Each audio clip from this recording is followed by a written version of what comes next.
Hi, I'm Tania. Welcome all the children to our English LESIYI YouTube channel.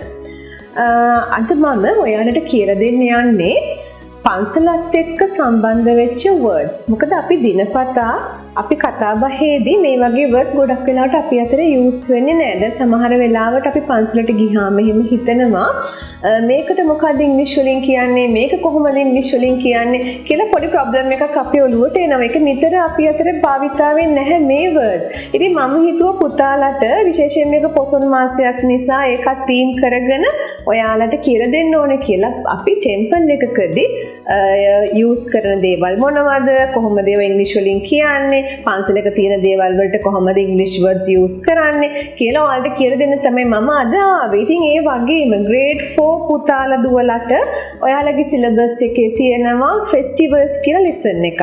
A lesson එකේදීත් අපි ඉගෙන ගන්නවා පන්සලකදී කරන දේවල් මොනවාද කියලා. ඉතින් ඒකටත් support එකක් වෙන්න තව ටිකක් කරුණු වැඩිපුර දාලා තමයි මම අද lesson එක ඔයාලට කරන්නේ. Okay kids. First of all let's see what do you wear to the temple? ඔයා පන්සලට මොනවද අඳින්නේ? අඳින්නේ පළඳින්නේ කියන word එක අපි ගන්නෙ wear කියලා. What do you wear to the temple? Normally we are dressed in white, isn't it? අපි සාමාන්‍යයෙන් පන්සලට අඳින්නේ සුදු ඇඳුම්.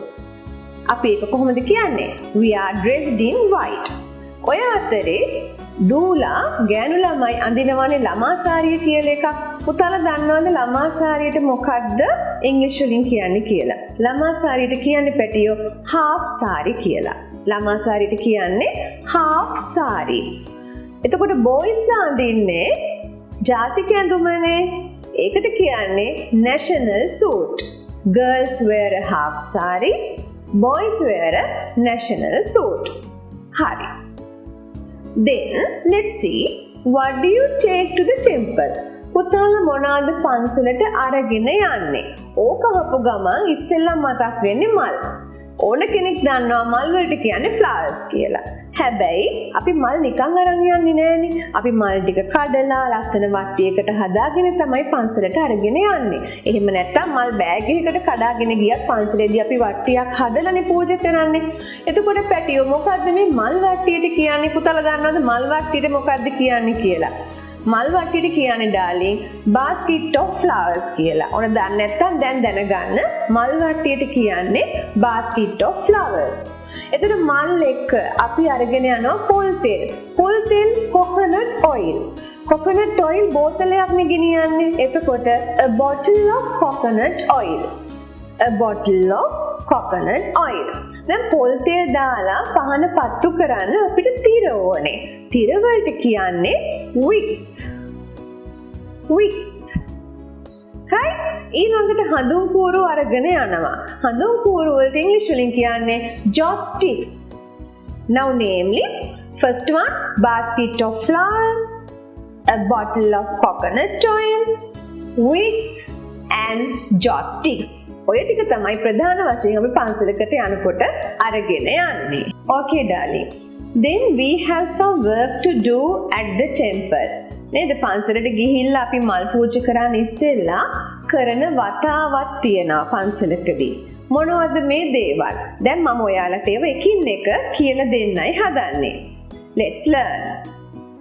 Now children, look at this picture. බලන්න මේ පින්තූරය දිහා.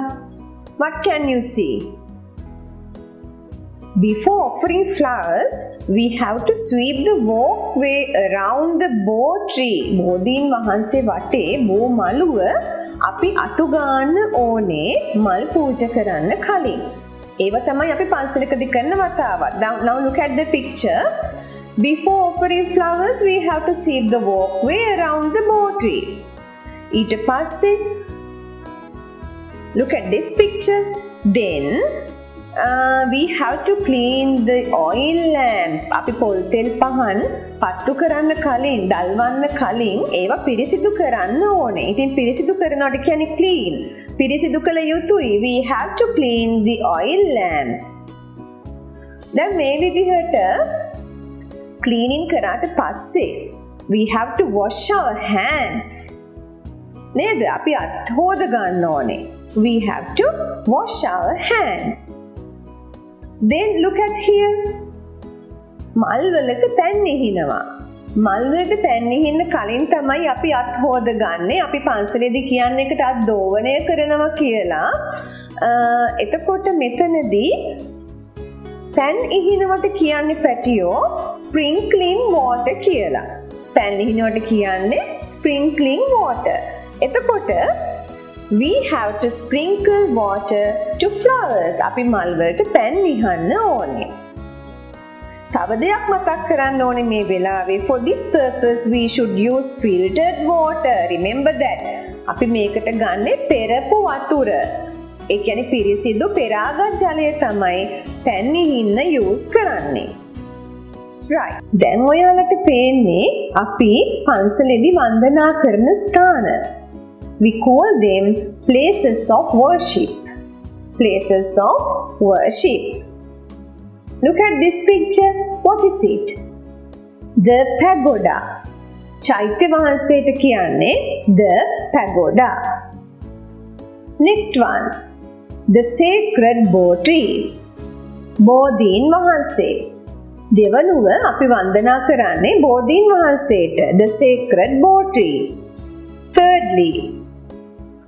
Buddha statue. බුදු පිළිම වහන්සේට අපි තුන්වෙනි වතාවට වන්දනා කරනවා. එතකොට පුතේ, you can see in this picture there's a shrine room. මේ බුදු පිළිම වහන්සේ වැඩ සිටින බුදු කුටියට කියන්නේ darling shrine room කියලා. Right. දැන් බලන්න ඊට අමතරව මොනවද අපිට පන්සලක දක්නට ලියන දේවල් කියලා. You can see the moonstone. සඳකඩ පහන. Learn these new words. මේ අලුත් වචන ඔයාලට ඉගෙන ගන්න මම මේ කියලා දෙන්නේ. සඳකඩ පහනට කියන්නේ moonstone. දැන් පේනවා ධර්මශාලාව.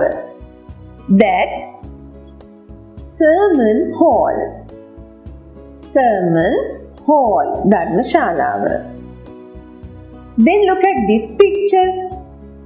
ස්වාමීන් වහන්සේලා වැඩ සිටින ආවාසගය කියලා පුතාලා අහලා තියෙනවද? We call it monks' residence. Monks' residence. Then අපේ පන්සලේ නායක ස්වාමීන් වහන්සේ ලොකු හාමුදුරුවෝ කියලා කියන්නේ the chief monk of the temple. The chief monk of the temple.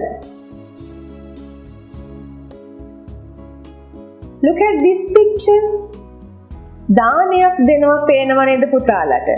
පුතේ දානෙට කියන්නේ alms giving කියලා. Alms giving. Next one. Observing seal. Seal සමාදන් වෙනවා. Transfers merit. පින් අනුමෝදන් කරනවා. ධම්ම discussions. දහම් සාකච්ඡා. Meditating. භාවනා කරනවා. ඔන්න මම ඔයාලට අද අලුත්ම words ටිකක් කියලා දුන්නා. ඉතින් දැන් මේ දැනගත්ත words ටික use කරලා මෙතනින් එහාට ඒ දේවල් දැක්කහම ඒව ගැන කතා කරන්න ඔයාලා English words use කරන්න. එතකොට තමයි English දවසින් දවස improve කරගන්න පුළුවන් වෙන්නේ. එහෙනම් පුතේ ගිහින් එන්න.